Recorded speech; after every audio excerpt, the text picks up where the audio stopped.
What's up, guys? Adam Rose here. So, your secret to abs. What kind of secret is there? What do you do? What's the magic formula? What body fat percentage do you have to be? What are the workouts? How many times a week? A lot of questions about that. I get that almost every single week.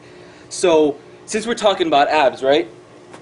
Alright, so there's no secrets to abs. There's no specific diet. There's no specific body fat percentage because everyone is different. But, sorry that the title is misleading, but what I have a few tricks that I do to help you people that are struggling to get those six-pack abs, and it's all about what you do every single day throughout the day. It's consistency. That's the key for abs. Consistency in how many times that you work out, what you're putting into your body, your diet, your regimen, the whole thing. So I had trouble building abs. That was one of my toughest muscles to bring out, to stand out. And there's a lot of things with abs that there's a lot of tricks, and I'm going to take you through them and show you what I do and what I did to actually receive the abs that I have. Okay, so the first thing that I did was, a lot of people do their abs, they save it for the end of the workouts, and that's okay and everything. That doesn't affect your results in any way. But by the end of the time, where I've already preached this in my other workouts and in my other videos, that if you save your abs till the end of your workout, especially after a back and biceps workout, chest and triceps, shoulders, you are so winded by the end of that workout. It's really tough to do your abs and put all of your effort into it, especially when it's one of those muscles that are hardest to grow and bring out. So the first thing that I did was I moved all of my abs exercises to the beginning of my workout. It's the first thing I hit, and there's a lot of benefits that I'm going to tell you in a bit. But the first thing I did was I had a 3-day, 4-day split, same like you guys, and I just moved all my ab routines in the beginning of my workout. And what's great about it is there's many things. One, it's the most amazing warm-up. I did a video on warming up, running in place, doing jumping jacks, the whole thing, and that's great and everything. But 15-25 minutes of hard ab routine, I mean, you're sweating. I mean, at least I am. I'm sweating. I'm into it. Your mind is set. It's perfect. Your core is strong and it feels great. And all you got to do next is the muscle group. So it's a great way to start out your workout. I really enjoy it. Even though these days I'm doing an entire day that's supplemented for my abs and cardio, which I explain in my other videos. I'm going to do an update on that soon, by the way. It's working out for me great. But yeah, so I just move my abs to the beginning of the workouts, and I hit them hard. I go after it. I do a little bit of stretching, and that's one of the tricks that I do, and it worked really well for me. It's great because you want to hit the muscle, especially muscles that are lagging, whether it's your shoulder, tricep, bicep, the whole thing. Whatever is lagging, whatever a part of your body is lagging, save it. If you're doing chest and triceps, for instance, and your triceps are really lagging, you are going to defeat rules of engagement of doing compound movements first. But in my experience, I like to hit the muscles when I'm freshest. When my mind is totally set, when I'm fresh and I have the most strength, and I can go after it the hardest. It's the best way to grow, in my opinion. So abs, like I said, in the beginning of my workouts, it's great. You hit it when you're fresh. It also warms you up to the beginning of your workouts. And other tricks that I do is, so let's say I'm doing back, right? And you guys know me, I love pull-ups.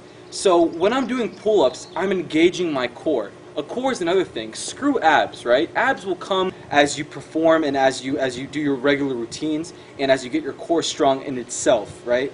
But if you want actual abs, like a strong core, you need to be engaging this muscle group throughout every single one of your workouts. I'm going to show you how.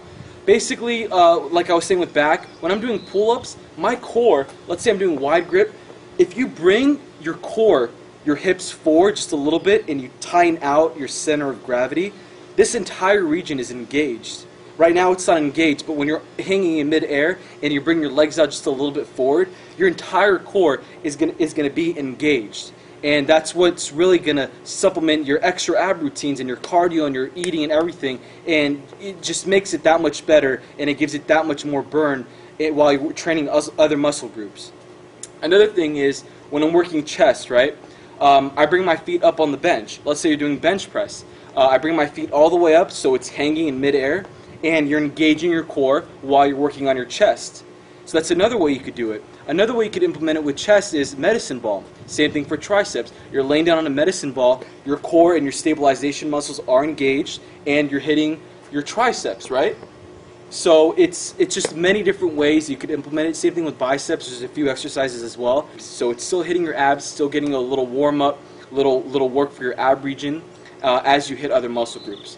So that was one of the other things that I did. So another thing that I have implemented into my life that's really brought out my lower body fat percentage and really brought out my abs is constantly moving throughout my workouts. You guys see on my workout videos that it's obviously edited and I'm all over the place. I'm doing biceps and then I'm running over and doing pull-ups and then and then I'm doing triceps and whatever muscle group I'm working, and I'm all over the place. Besides the editing that's there, I am truly all over the place. Anybody that's seen me working out in the gym in real life is like, this guy is fucking out of his mind. This guy's all over the place. He's running everywhere. He has dumbbell sets here. He has dumbbells there. He's going to do a strip set. Then he's going to go to the bench press and do a drop set. He's all over the place. And that really works out for me. And I'm not only doing it like a madman. I'm sorry I'm talking fast. I'm just trying to make this video as short as I can. So I'm not really doing that just for the hell of it, just because I'm on speed or anything like that. I'm not. I'm natural. The reason why I do that is it kind of implements that extra cardio feel for your body as you work out on a muscle group. So you're burning fat while you're building muscle. I'm a big fan of doing both. Bulking phases are not necessary, and cutting phases are not necessary. You can do them together as my hybrid theory, like I've explained.